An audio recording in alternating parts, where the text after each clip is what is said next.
महाराज जी, परमात्मा साकार है या निराकार है? परमात्मा सर्वव्यापक है या एक स्थान पर रहता है? आप जी के क्या विचार हैं? सतगुरुदेव की जय। बंदी छोड़ कबीर साहिब की जय। बंदी छोड़ गरीबदास जी महाराज जी की जय हो। स्वामी राम देवानंद जी गुरु महाराज जी की जय हो। गरीब नमो नमो सतपुरुष को नमस्कार गुरु की नहीं। सुर नर मुनि जन साधुआं संतों सर्वस दे नहीं। सतगुरु साहेब संत सब डंडो तुम प्रणाम। आगे पीछे मध हुए तिनको जा कुर्बान।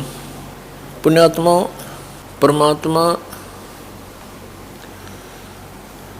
साकार है और एक स्थान पर विराजमान है, वो नर आकार है।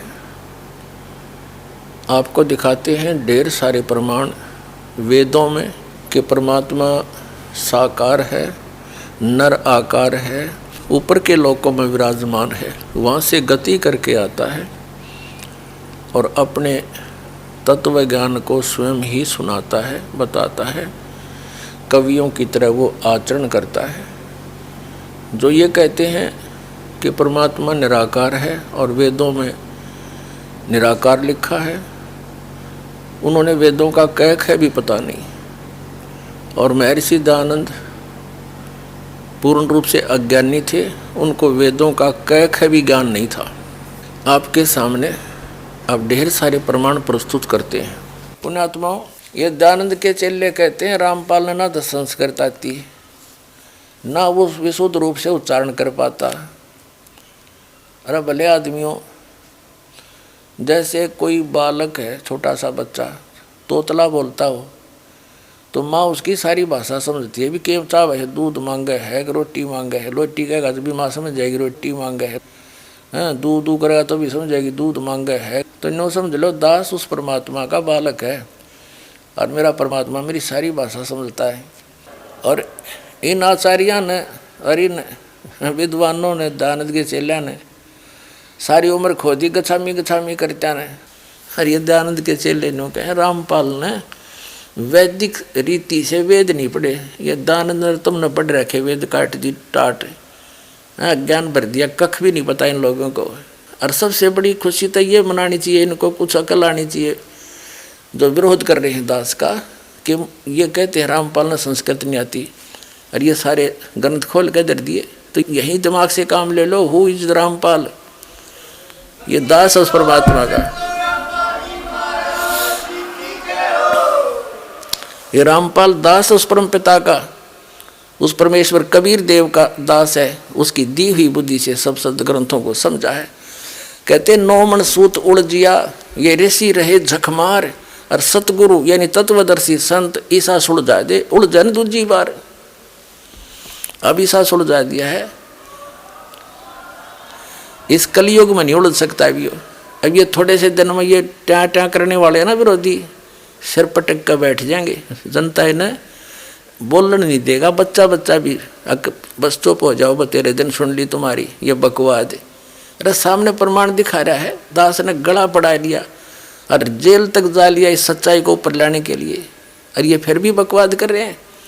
इस दास ने तो न्यौछावर कर रखा है जीवन परमात्मा के लिए। परमात्मा के बच्चों तक इस तत्व ज्ञान को पहुंचा कर छोड़ूंगा, चाहे कुछ भी बीतो मेरे साथ।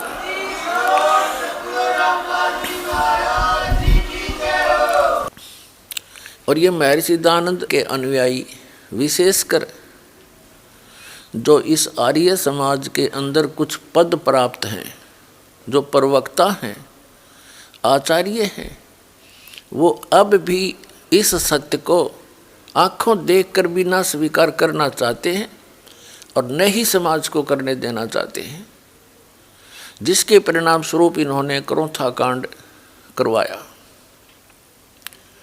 ऐसा जालिम कर्म ज्ञान का उत्तर ज्ञान से देना चाहिए, लठों से नहीं। वो तो दुष्ट लोग होते हैं जो हिंसा करते हैं। सतलोक आश्रम क्रोथा को चारों तरफ से गिरवा दिया इन अपने अनुयायियों से झूठ बोल के। सच्चाई से परिचित ना करवा के और 3 दिन तक वहाँ सत्संग के लिए उपस्थित भक्तों को वो परेशानी दी, उसको याद करके कलेजा मुंह को आता है। यहाँ आश्रम के अंदर नवजात शिशु, रोगी व्यक्ति, बूढ़े बुजुर्ग आते हैं। पूर्णिमा का अवसर था, सत्संग सुनने के लिए भक्तजन आ रहे थे। कुछ आ चुके थे क्योंकि 9, 10, 11 का सत्संग था जुलाई 2006 में। तो उन दुष्ट लोगों ने आने वाले भक्तों को पीटा, बहन बेटियों के साथ बदतमीजी